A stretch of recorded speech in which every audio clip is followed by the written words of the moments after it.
మత్తయి సువార్త 6వ అధ్యాయము 18వ వచనం. అప్పుడు రహస్యమందు చూచుచున్న నీ తండ్రి నీకు ప్రతిఫలమిచ్చును. ఈ వచనం మనం చదువుతున్న సందర్భంలో రహస్యమందు చూచుచున్న తండ్రి అని చెప్పి ప్రభు ఇక్కడ చెప్తూ ఉన్నాడు. ఈ లోక సంబంధమైన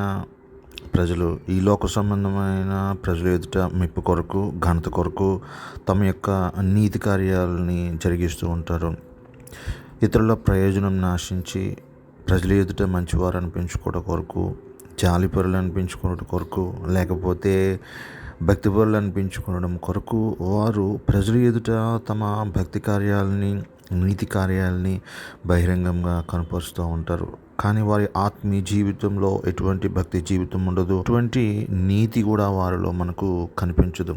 అయితే మనము ఈ అధ్యాయాన్ని చదువుతున్న సందర్భంలో మొదటి వచనంలోనే ప్రభు చెప్తూ ఉన్నాడు, మనుషులకు కనబడవలనని వారి ఎదుట మీ నీతి కార్యము చేయకుండా జాగ్రత్త పడుడి. ఒక హెచ్చరికను ప్రభువైన యేసుక్రీస్తు ఇక్కడ మొదటి వచనంలో ఇస్తూ ఉన్నాడు. మనుషులకు కనబడవలనని, మన నీతి దేవునికి మాత్రమే కనిపించాలి. అది మనుషులకు కనిపించడం కొరకు మనం చేయకూడదు. మనము మనుషులకు కనిపించాలని చేసే నీతి క్రియలు అవి దేవునికి మహిమను తెచ్చేవిగా ఉండదు. మన నీతి క్రియలు అవి స్వాభావికంగా, సహజ సిద్ధంగా ఆత్మీయ జీవితమును వెంబడించినవిగా ఉండాలి. ప్రియమైన సంగమా, ఒక మంచి నీటి ఊట మంచి నీటిని మాత్రమే అది ఇవ్వగలుగుతుంది. ఒక చెడ్డ నీటి ఊట చెడ్డ నీటిని మాత్రమే అది ఇవ్వగలుగుతుంది. చేదు నీరు మంచినీరు కాలేదు, మంచినీరు చేదు నీరు కాలేదు. అలాగే ఒక మంచి వ్యక్తి తన మంచితనాన్ని దాయాలనుకున్న తన మంచి క్రియలను, తన మంచి జీవితాన్ని, దేవుని మహిమపరిచే ఆ జీవితాన్ని తను దాచిపెట్టలేడు. అలాగే ఒక చెడ్డ వ్యక్తి తనలో ఉన్న చెడు జీవితాన్ని, అపవిత్రమైన జీవితాన్ని, ధర్మశాస్త్ర వ్యతిరేకమైన జీవితాన్ని దాచుకుంటూ పైకి భక్తి గల వారిగా నటించిన, దాన ధర్మాలు చేసిన, నీతి క్రియలు జరిగించినప్పటికీ కూడా ఆ వ్యక్తి నీతిమంతుడు కాలేదు. ఎందుకనంటే ఆ వ్యక్తిలో ఉన్నటువంటి చెడు స్వభావము, అతని యొక్క గుణగణాలని అతని బహిరంగ జీవితంలో అది కనపరుస్తూ ఉంటుంది. అతని నీతి క్రియలు అతన్ని దాచిపెట్టాలని ప్రయత్నించినప్పటికీ కూడా వాటిలో నిజమైన భక్తి అనేది కనిపించదు.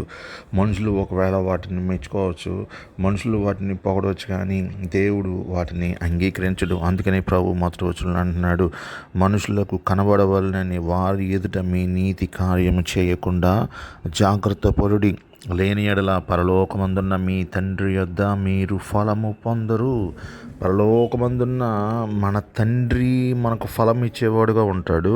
మనము మన నీతి క్రియలు ఆయన ఎదుట మనం కనపరిచినప్పుడు ఆయన మనకు ఫలం ఇస్తాడు. లేని ఎడల ఏమవుతుంది?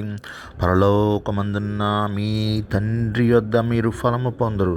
మనం ఫలం ఆశించాల్సింది పరలోకమందున్న మన తండ్రి యొద్ద నుండి కానీ మనుషుల నుండి కాదు అన్న సత్యాన్ని మనము మర్చిపోకూడదు. ప్రభు ఒక మాట చెప్తున్నాడు 2వ వచనంలో, వేషధారులను గూర్చి చెప్తూ ఉన్నాడు. వేషధారులు అంటే ఎవరు? నటులు, పాత్రధారులు.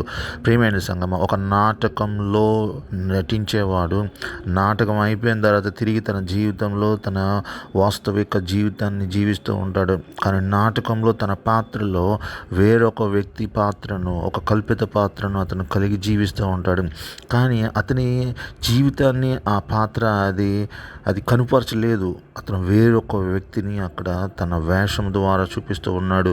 ఈ లోకంలో మనుషులు ఎదుట తమ క్రియలను కనుపరుస్తూ నీతిమంతులని చెప్పుకునే వారిని ప్రభు వేషధారులు అని చెప్తూ ఉన్నాడు. మన జీవితంలో మనము ధర్మం చేసే సందర్భంలో, ఎవరికైనా సహాయం చేసే సందర్భంలో మనము దేవుని మహిమను పొందుకున్నట్లు మనం సహాయం చేయాలి. దేవుడు చూస్తున్నాడు అని చెప్పి మన మిత్రులకు సహాయం చేయాలి. కానీ మనము 10 మందిలో పేరు కొరకు అది చేసినప్పుడు అది వేషధారణగా అని అవుతుందని ప్రభు చెప్తూ ఉన్నాడు. అటువంటి వారు తమ ఫలమును నిశ్చయంగా పొందుకుంటారని ప్రభు చెప్తున్నాడు. నిశ్చయంగా పొందుకుంటారంట. అంటే ఇప్పుడు మంచి క్రియలు మనుషులు చూడాలని చేసినప్పుడు దేవుడి నుంచి వచ్చే ప్రతిఫలం ఏమిటి? అది ఖచ్చితంగా మంచి ఫలం అయితే కాదు. అందుకే అంటున్నాడు, నిశ్చయంగా వారు తమ ఫలము పొంది ఉన్నారు. అది దేవుడిచ్చే బహుమానం అయితే మాత్రం కాదు, ఖచ్చితంగా దేవుడిచ్చే దండన అయి ఉంటుంది. ప్రియమైన సంఘం, అందుకనే 3వ వచనంలో అంటున్నాడు, మనము ధర్మం చేయనప్పుడు ఏం చేయాలంట? రహస్యమందు చూచుచున్న మన తండ్రి చూచినట్లు మన కుడి చేయునది ఎడమ చేతికి తెలియకుండా వలెను. ప్రియమైన సంగమా, ఇక్కడ ధర్మము గురించి మాత్రమే మాట్లాడటం లేదు, అంటే ఇతరులకు సహాయం చేయడం నిమిత్తమే అక్కడ మాట్లాడటం లేదు, కానీ మన నీతి క్రియలను గురించి కూడా అక్కడ మాట్లాడుతూ ఉంది. ఒక మంచి చెట్టు మంచి ఫలాలను ఇవ్వగలుగుతూ ఉంటుంది, అది తన మంచి స్వభావాన్ని దాచిపెట్టుకోలేదు. అలాగే ఒక చెడ్డ చెట్టు తన చెడ్డ ఫలాలను ఇవ్వగలుగుతుంది, అది దానిలో ఉన్న చెడుతనాన్ని అది దాచిపెట్టలేదు. ఫలము ఏం తెలియజేస్తుంది? చెట్టు స్వభావాన్ని తెలియజేస్తుంది. ఈరోజు దేవుని యొక్క ఫలము ఎవరిలో ఉంటుందో, దేవుని బీజం ఎవరిలో ఉంటుందో, వారు దేవుని కొరకు అనుకూలమైన ఫలాలని వారు ఫలించగలుగుతూ ఉంటారు. మనము 16వ వచనాన్ని మనం గమనిస్తూ ఉంటే ప్రభువు ఇక్కడ ఏమని చెప్తున్నాడంటే, మనుషులకు కనబడవలనని మనం ఏ పని చేసినా నిశ్చయంగా మనం ప్రతిఫలం పొందుతూ ఉంటాం. కొంతమంది ఉపవాసం ఉంటారు. ఉపవాసం ఉన్నప్పుడు ఆ ఉపవాసము నీకు దేవునికి మాత్రమే తెలియాలి, అది 10 మందికి తెలియకూడదు. ప్రియమైన సంగమ, రహస్యమందు చూచుచున్న తండ్రి నుండి మనం ప్రతిఫలం పొందాలంటే కొన్ని సందర్భాల్లో మనం చేసే ప్రార్థన, ఉపవాసం కూడా అది రహస్యంగా ఉండాలి. మన ఉపవాసం అనేది దేవునితో సహవాసమునకు సాదృశ్యంగా ఉంది. అంతేగాని ఉపవాసం చేసేటప్పుడు వేషధారుల వల్ల దుఃఖముక్కులై ఉండొక్కడి అని ఇక్కడ చెప్తూ ఉన్నాడు. దుఃఖముక్కులు మామూలు అప్పుడు బాగానే ఉంటారు కదా, కానీ ఉపవాసం వచ్చేటప్పుడు మాత్రము ఏం చేస్తారు? దేవుని సన్నిధానంలో వారు దుఃఖించరు, కానీ బయట ప్రజల ముందు దుఃఖ స్వభావం కలిగి ఉంటారనమాట, దుఃఖముక్కులై ఉంటారంట. ఇందుకు నటన ప్రభు దానినే గద్దిస్తూ ఉన్నాడు. మీరు ఉపవాసం చేయనప్పుడు వేషధారుల వలె దుఃఖముఖులై ఉండకుడి.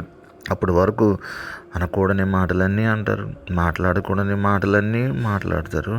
ఎప్పుడైతే వారు ఉపవాసము చేస్తున్నామో అని ప్రజలకు తెలియజేసే సందర్భంలో దుఃఖముక్కులై ఉంటారు. ఎక్కడా లేని దుఃఖము వారి ముఖంలోనే కనబడుతూ ఉంటుంది, కానీ హృదయంలో వారికి దుఃఖ స్వభావం అనేది ఉండదు. దేవుని దగ్గర పశ్చాత్తాపం పడాలి అనే స్వభావం కూడా వారిలో కనపడదు. తగ్గింపు జీవితం అనేది వారిలో ఉండదు.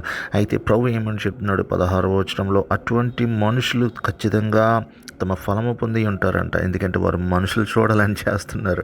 17వ వచనంలో అంటున్నాడు, మనం ఉపవాసం చేసిన ఏ ధర్మకార్యం చేసినా మనుషులకు కనబడవలనని కాక రహస్యమందున్న నీ తండ్రికే కనబడవలనని చెయ్యాలి అంటున్నాడు. ప్రియమైన సంగమా, మన ఉపవాసము అది మనుషులకు కాదు, రహస్యమందున్న మన తండ్రికే అది కనబడాలి. ప్రియమైన సంగమా, మన ఉపవాసం ఏ రీతిగా ఉంటూ ఉంది? బహిరంగంగా అది ఉపవాసిస్తున్నానని చెప్పి మధ్యలో నువ్వు తినవలసిన ఆహార పదార్థాలన్నీ నువ్వు తింటూ ఉపవాసం అని చెప్పుకుంటే దానివల్ల కలిగే ప్రయోజనం ఏమిటి? కానీ బయటకు వచ్చి నువ్వు దుఃఖముఖుడు అయి లేకపోతే దుఃఖముఖురాలై ఉండి ప్రజలను మభ్యపరిచిన ఎడల దానివల్ల కలిగే ప్రయోజనం ఏమిటి? ప్రభు ఏమని చెప్తున్నాడు 18లో, అప్పుడు రహస్యమందు చూచుచున్న నీ తండ్రి నీకు ప్రతిఫలం ఇచ్చును. ఇప్పుడు రహస్యమందు చూచుచున్న తండ్రి నీకు ప్రతిఫలం ఇస్తాడు. నీ క్రియలు, నీ ధర్మమైన, నీ ప్రార్థన అయినా, నీ ఉపవాస జీవితమైన ప్రభువుకు మాత్రమే కనబడినట్లు నువ్వు చేసినప్పుడు అప్పుడు నీవు తండ్రి నుండి ప్రతిఫలం పొందుకుంటావంట. ఆయన రహస్యమందు చూచుచూ ఉన్నాడు. ప్రియమైన సంగమా, ఈ లోకము మన క్రియలను మనం చూడకపోయినా పర్లేదు, మన మంచితనాన్ని చూడకపోయినా పర్లేదు, మన నీతి క్రియలను కనిపెట్టలేకపోయినా పర్వాలేదు, ఈ లోకం చూడాలని మనం ఏ మంచి క్రియ కానీ నీతి క్రియ కానీ చేయకూడదు. ప్రియమైన సంగమా, మనం చేసే ప్రతి క్రియ మన తండ్రి కొరకు చేయాలి. ఆయన చూస్తున్నాడు, ఆయన చూసి మనల్ని అభినందించినట్లు చేయాలి, కానీ ఆయన సంతోషపడాలి, ఆయన సంతోషపెట్టేలాగా మనం చేయాలి. ఆయన చూచి ఆనందించేవాడుగా మనము ఉండాలి, కానీ ఆయన బాధ పెట్టేవారుగా, ఆయన యొక్క దృష్టిలో మనము తగ్గించుకునేవారుగా మనం ఎన్నడూ ఉండకూడదు. మన క్రియలు ఆయన్ని సంతోషపరిచి ఆయనకి మహిమ తెచ్చేగా ఉండాలని ప్రభు ఆశిస్తూ ఉన్నాడు. వేషధారులే ఈ లోకంలో మనుషులకు కనబడాలని వారు చేస్తూ ఉంటారు కదండి. ప్రార్థన చేయమంటే భాష మారిపోతుంది. అప్పుడు దాకా బండబుద్ధులు మాట్లాడతారు, అప్పుడు వరకు సంతలో మాట్లాడే ఊర భాష మాట్లాడతారు. ఇక్కడ ప్రార్థనకు వచ్చే సమయానికి ఎక్కడ లేని భాష, మంచి భాష అనమాట. వాయిస్ మారిపోతుంది, వాళ్ళ హావభావాలు మారిపోతాయి. నీ స్వభావమునకు వ్యతిరేకంగా నువ్వు నటించినప్పుడు అది నటనే అవుతుంది. ఆత్మీయ జీవితంలో, ప్రార్థన జీవితంలో, ప్రార్థన అయినా, నువ్వు మాట్లాడే భాష అయినా, నువ్వు అందించే వర్తమానమైనా అది నీ యొక్క స్వాభావిక ఆత్మీయ జీవితాన్ని అనుసరించి ఉండాలి. ప్రభు అటువంటి జీవితాన్ని కోరుకుంటూ ఉన్నాడు ఈ ఉదయ కాలంలో. మరి మన జీవితంలో ఎటువంటి లోపాలు ఉన్నాయి? ప్రభు మనల్ని మెచ్చుకునే వారంగా మనం ఉండగలుగుతూ ఉన్నామా, లేక మనుషులు మెప్పు కోరేవారుగా మనం ఉండగలుగుతూ ఉన్నామా? ఏ రీతిగా మనం ఉండగలుగుతూ ఉన్నాం?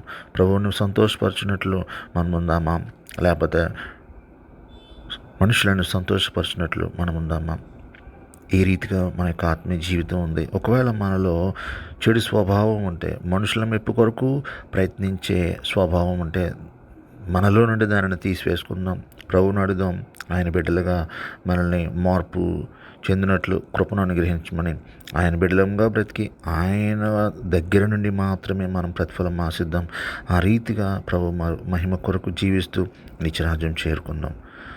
మన తండ్రి అయిన దేవుని ప్రేమ, ప్రభు అయిన యేసుక్రీస్తు కృప, పరిశుద్ధాత్మ దేవుని యొక్క ఆశీర్వాదము, కాపుదల సదాకాలము మనందరికీ తోడైండును గాక. ఆమేన్.